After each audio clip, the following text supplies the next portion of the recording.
你是否对政治感到筋疲力尽？每个选举周期，似乎同样不可避免的愤怒、恐惧和无休止的争论浪潮侵入你的生活，都害你的人际关系，绑架你内心的平静。你发现自己在滚动新闻推送，没看到一个头条。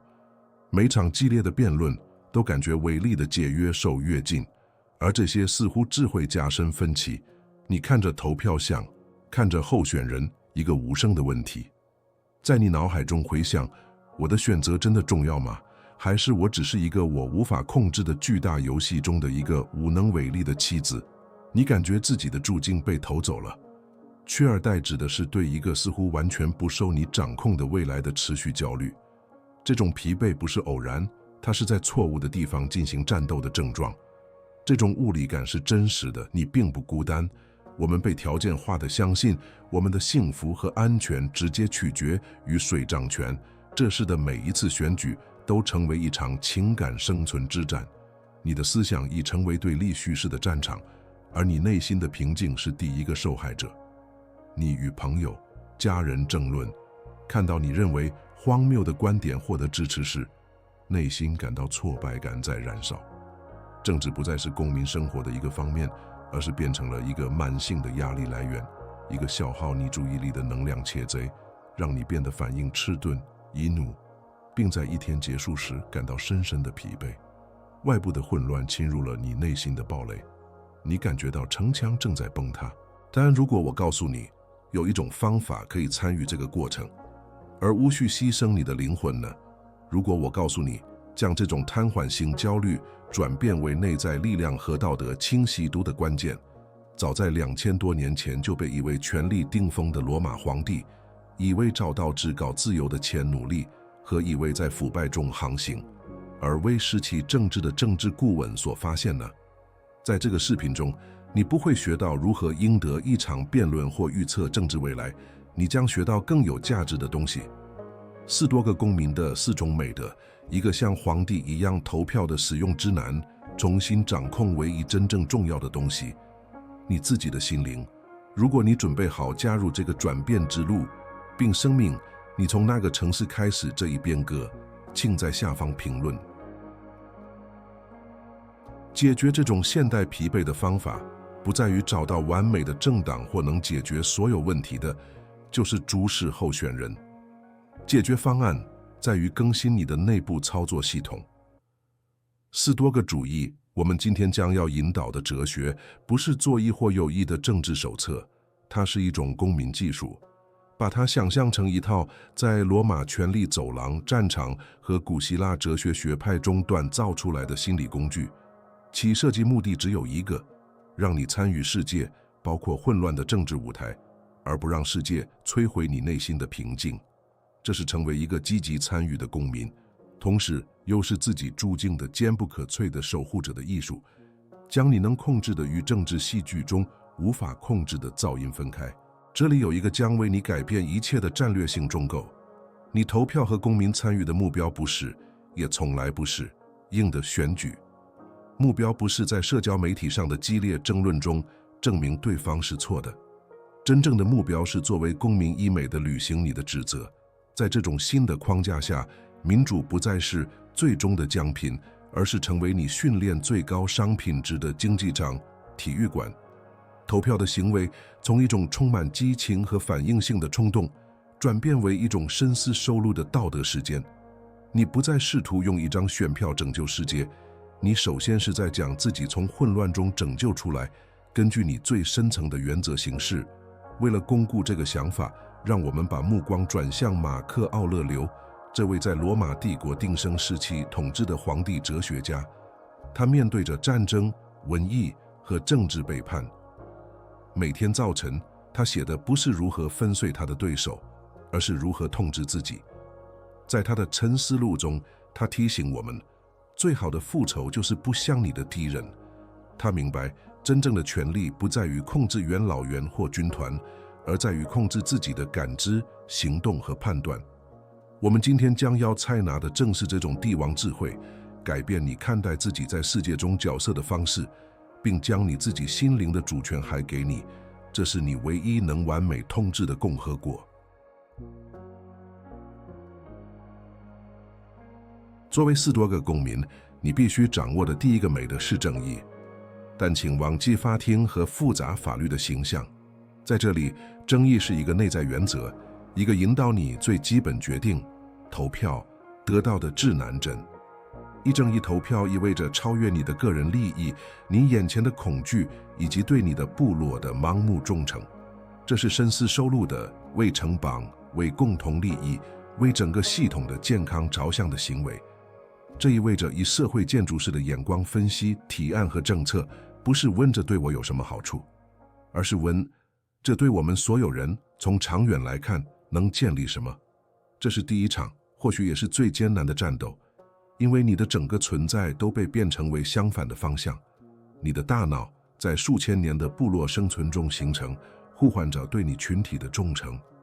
它寻求归属于一方、一个团队的认同感，并将另一方要魔化一家强自身的身份。现代社会放大了这种原始本能，将政治变成了一项血腥的运动，其目标是消灭对手。考虑共同利益来投票，要求你反抗自己的生物本能和病态的计划文化，选择冷静的理性，而不是党派之争所带来的慰藉人心的温暖。这是对混乱的违抗行为。为了理解这一点，让我们使用公民弓箭手的比喻。想象一下，你的选票是一支箭，反应性的弓箭手即普通公民，在愤怒或恐惧的驱使下，将他的箭射入人群中，没有瞄准，希望纯粹靠运气或几轻击中目标。如果射偏了，他会责怪风、锯齿和目标。然而，斯多葛弓箭手明白他的责任不在于击中目标，因为那从未在他的控制之下。他的责任在于无可挑剔的准备设计。他花时间加强弓，这是他的原则。他检查箭的质量，这是他的研究和分析。他稳固自己的姿势，这是他的美的意图。瞄准的行为是正义的时间，他不是将箭指向自己的饭碗，而是指向的平线，指向一个他或许永远也看不到，但将会继后代的未来。他研究风，即政治环境，但不受其影响。他的焦点是绝对的、完美的执行他的职责。他带着超脱的心情松开箭，知道自己已经尽了一切所能。箭的轨迹和他插入的位置，选举的结果属于命运。然而，荣誉、美德和内心的平静只属于他，因为他们是在他意图的纯粹中锻造的。这就是公民弓箭手的力量。因此，在前往投票站或形成你的意见之前，请暂停一下，远离那些有组织的主委团的噪音，关注政策而不是推演他们的任务。问问自己，这个提案是否加强了我们社会的基础？它是否为最多的人，包括我不同意的人，提供了机会？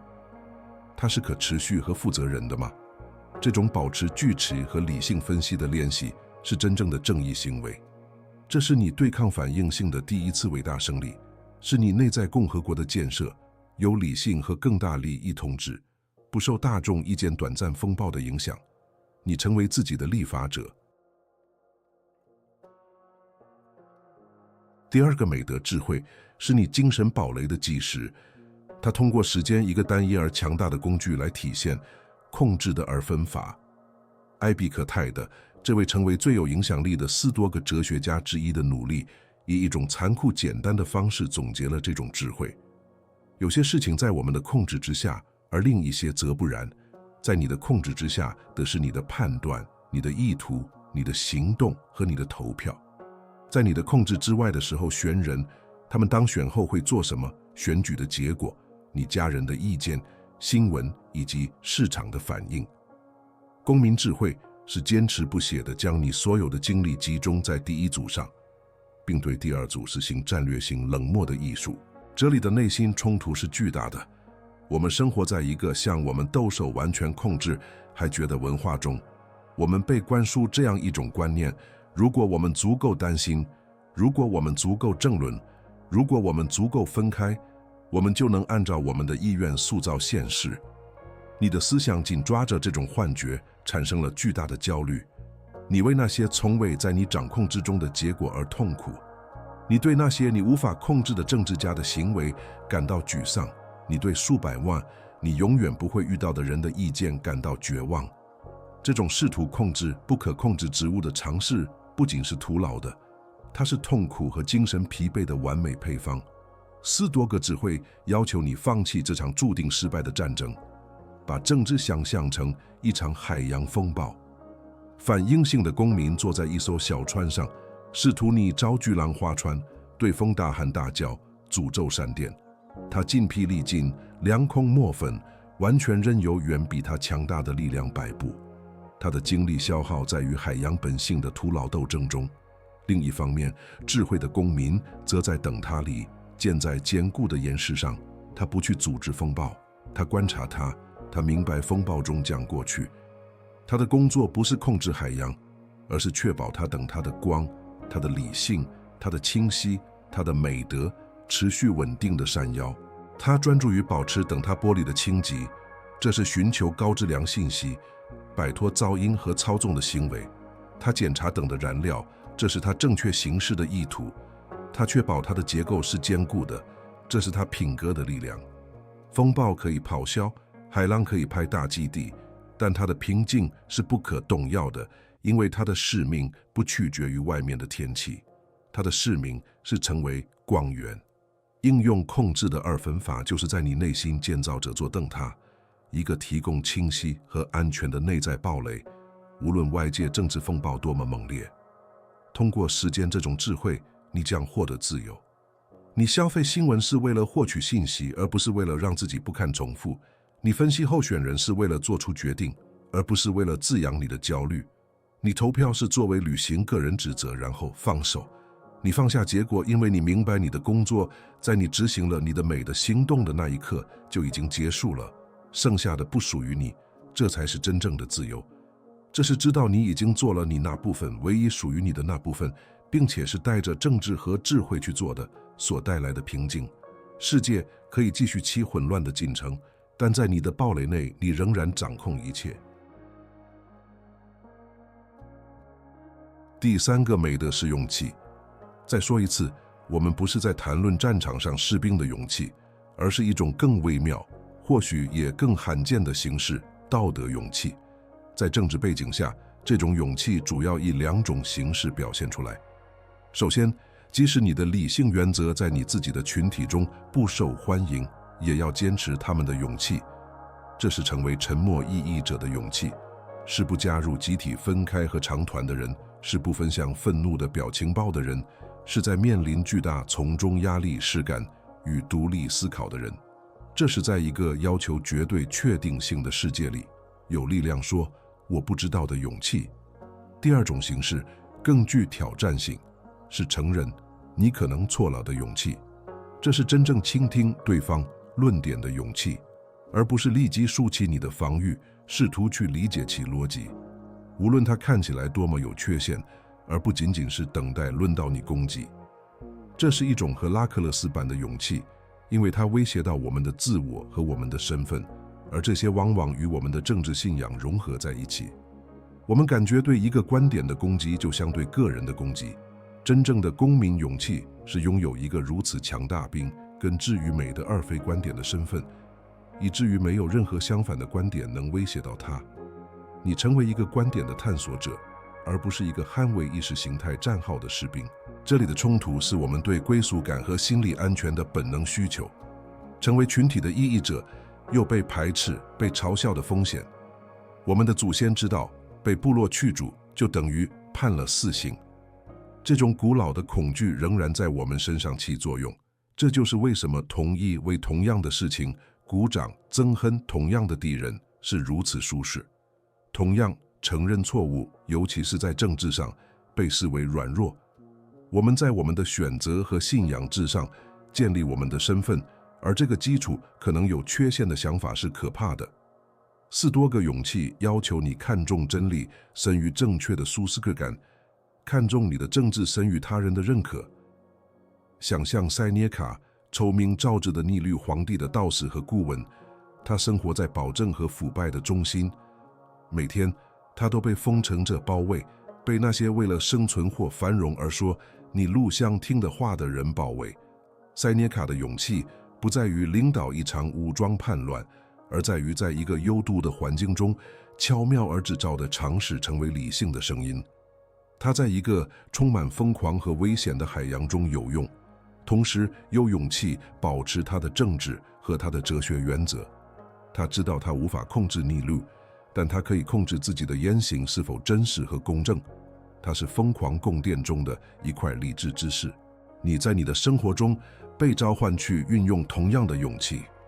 在一次家庭聚会中，当谈话变成对某个政治团体非理性的攻击时，你的勇气可以是你有尊严的沉默，你拒绝或上交友。在社交媒体上，你的勇气是不点击分享按钮去传播一个你没有合适的耸人听闻的新闻的行为。这是与持相反意见的朋友交谈，并带着真正的好奇新闻。你为什么这么想得勇气？每一个这样的小小的道德勇气行为，都会加强你的品格，是你超越现代政治的街头斗殴。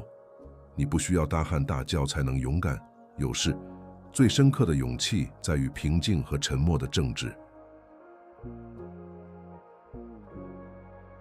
最后，我们来到第4个美的价值，在士多格主义中，它转化为自我控制、挂度和对我们的讨论最重要的是超脱。